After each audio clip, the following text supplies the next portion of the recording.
It is painful for me to admit, but in my life, I have been a terrible negotiator. At times, I've been too soft. Yeah, it's less than I would have hoped for. If you do the math, it's not quite minimum wage, but Other times, I've gone way too hard. or I'll f***ing quit. Okay. Oh. And I've definitely let my emotions creep in way more times than I'd like to admit. How do you sleep at night, you flippin' dipshit? You're playing with people's lives here, you flippin' dipshit. When I think of this mythical guy that I would like to be, that me and my friends all look up to and strive to be like, negotiating is something that guy is good at. So naturally, I want to be good at it. So we started looking into it, and I bought this book. Believe me, Getting to the Yes. We're not getting paid to promote this. You should read the entire book. It's really easy. I did it in a single day. But in the meantime, here are 7 main takeaways that I think are useful to pretty much anyone. Number 1, don't bargain over positions. This is pretty much the thesis of the entire book. When a lot of people think about negotiations, they think one guy says a high number, one guy says a low number, then they go back and forth, and they both hold on to their position really tight until eventually they meet somewhere in the middle. This is positional bargaining, and it rarely ends in an optimal solution. It's just a battle of will. It's like a game of chicken. We're going to try and take a different approach. One that tries to result in agreements that are fair, efficient, and improve, or at least don't damage, the relationship between the two negotiating parties. Number 2, separate the people from the problem. Treat the other side as a partner in solving a problem, not as an adversary. Listen, man, I want to get this car out of here. I need the money. You need a car. Let's try and find a way to reach all of our needs. Why are you talking like that? I read a book. You want to attack the problem, not the person that you're negotiating with. Bro, I see the Range Rover in the driveway. You can clearly afford to get rid of this car for a lower price. Actually, if you don't give me this car for at most $9,000, then honestly, you're a class traitor. You've probably heard of ad hominem, which is the logical fallacy of attacking the person instead of the argument. This is basically that, but it doesn't mean that you should be a robot and avoid all human emotions. It could actually be helpful in a negotiation to acknowledge emotions and not ignore them. No, I totally get it. It's like I get that. I understand it's a sentimental car. I get sentimental about cars too. It's been in your family for a long time. But that doesn't mean that I should pay a higher price for it. If we don't talk about emotions, they can fester and make things worse because they're there, you know? We got to call them out. When you're having negotiations over, let's say, your compensation, I mean, your salary can change your life. That's an emotional thing. You're negotiating with your family members about some point in a will. That's an emotional time. You shouldn't just ignore everything that's going into this situation. And I'm not saying that the emotions need to affect the final outcome of the negotiation. But unless people feel heard, then they're not going to listen to you. Number 3, focus on interests. What does the other person actually want? What do you actually want? The classic example is 2 people arguing over an orange.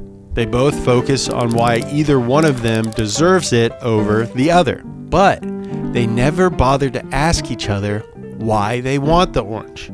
Turns out one of them just wants the juice for drinking, and the other one just wants the peel to bake a cake. If they focus on positions, they might just end up splitting the orange in half. But if they focus on interests, the optimal solution is pretty obvious. Obviously, it's not always going to be oranges, but you will always be better off if you focus on interests. Before we get too much further, I want to take a second to thank you guys so much for all of your support. We just hit 2 million subscribers. To mark this milestone, we're doing a one-time drop of these 2 mil shirts, sticker, and magnet. We're only printing what's ordered right now, and then they're gone for good. Grab one at speed.co today, and thank you guys so much for supporting us. Back to the video. Number 4, expand the pie before dividing it. Don't prematurely assume that one side will win and one side will lose. I'd like a 10% raise. I can't do that. Wrong answer. I quit. Try and get creative. Ask questions and figure out what can be brought to the table from either side. Let's say you're going in for a raise. You want 10%. Your boss says it's out of his hands. He can't give it to you. What other creative solutions can you bring to the table that'll make you happy that he can actually deliver for you? Maybe it's more PTO. Maybe it's a bonus that you get based on metrics. Maybe a phone or internet stipend is a really easy thing for him to approve. Now, there are some things that might prevent you from getting creative and expanding the pie, like your fear of judgment. Well, if money's off the table, then maybe we can increase my PTO. PTO? What do you think this is? Freaking Switzerland? You a communist, son? No. I'm not Swiss. I don't even own a watch. And you never will. No money for you, idiot. Or you feel like it distracts from your singular goal. I told my wife I was going to get a 10% raise. Don't try and distract me. Are you gaslighting me? I said 10%, and I'm not allowed to leave without 10%. Or you think it's the other person's problem.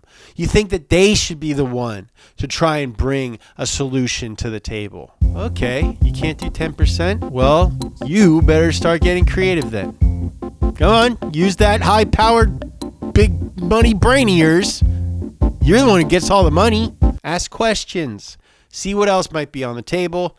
Expand the pie before you cut it. Well, if a 10% raise is off the table, is there anything else we can talk about? Maybe a bonus cell phone or internet reimbursement? I'd be interested in increasing my PTO.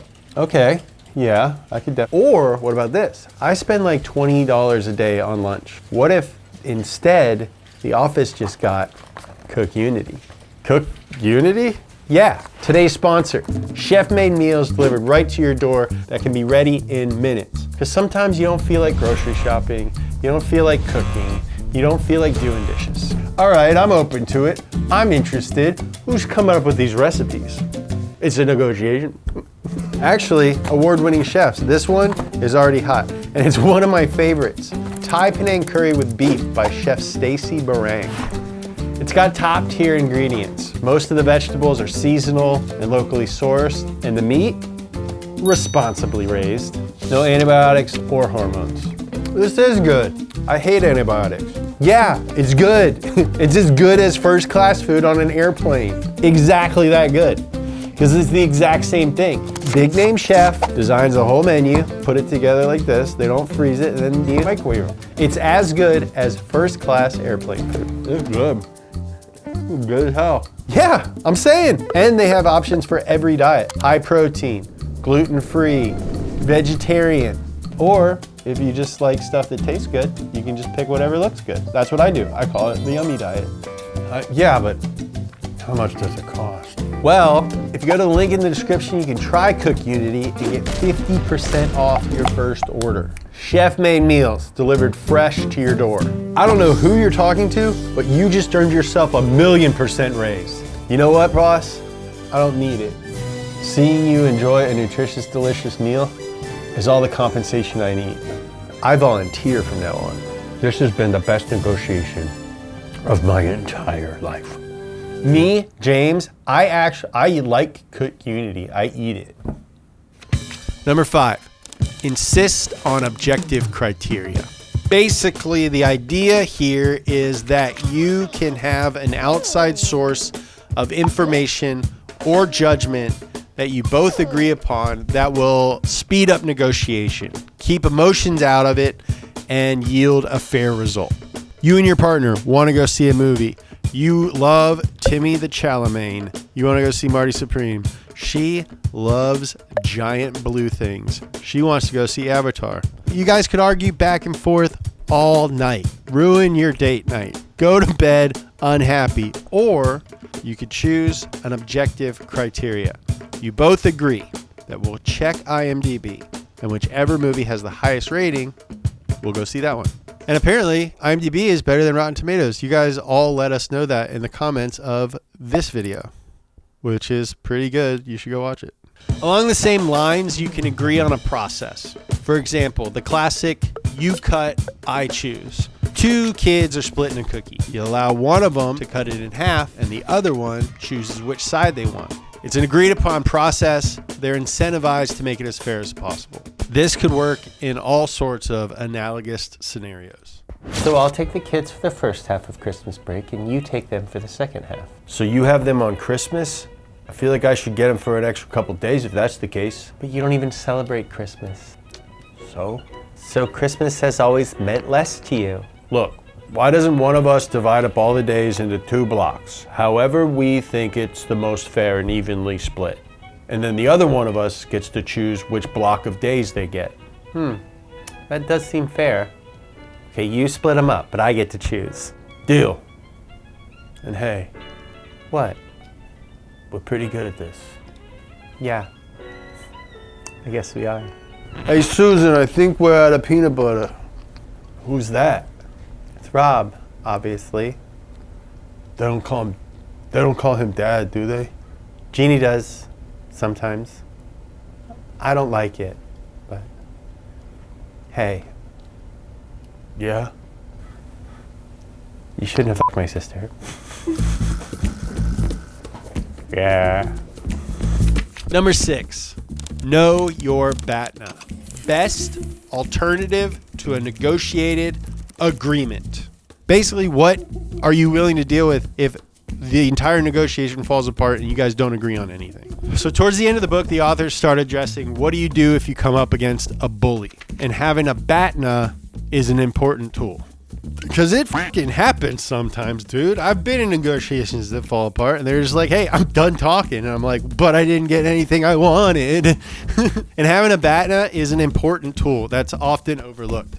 Knowing what the alternative is to the negotiation falling apart can give you confidence. Unless your BATNA sucks, in which case you should try to improve it as much as possible before negotiating.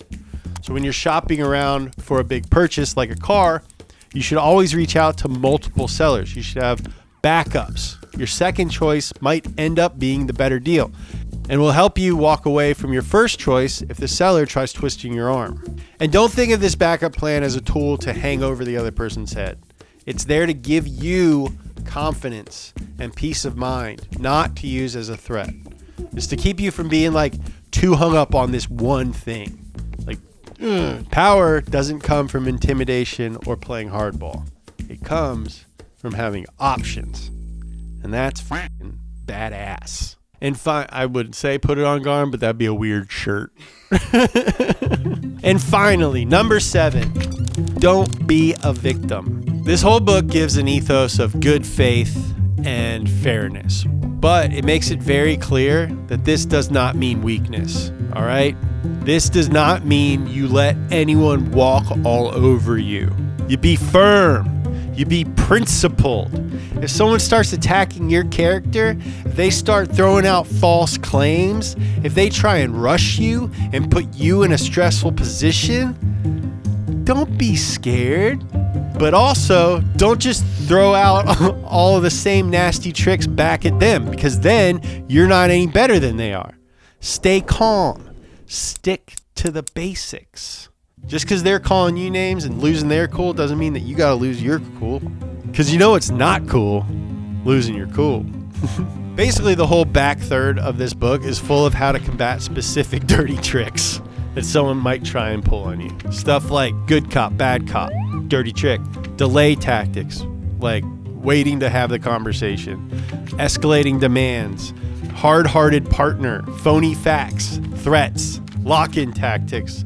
I think when a lot of people think of being a good negotiator, they imagine crushing the other person into submission and getting whatever you want and them walking away with their tail between their legs. In reality, that's not what good negotiating is. A good negotiation, both sides leave pretty happy and kind of not. Everyone kind of gets what they want. And we negotiate a lot of things in life. A manager and a worker negotiating a raise. Roommates agree on how to get chores done. Friends figure out where they want to go on a trip, what percentage of trip everyone should pay for. Some of these things might not feel like a negotiation, and that's a good thing, because life's hard enough. We can get the best out of it without every interaction having to be a battle. You can get what you want without being a jerk. I mean, it sounds kind of obvious when I'm saying it, but sometimes it doesn't seem that way. Thank you guys so much for watching. We make all kinds of different videos. Go check some of them out, and if you like them, hit that subscribe button. Follow me on Instagram at James Pumphrey. Follow Speed at speed.co. Go to speed.co and look at all the clothes and other offerings we have. We also have a membership program, the Legion of Speed. You get more information on our website. We have a Discord. I'll put the link down below. And hell, I love you.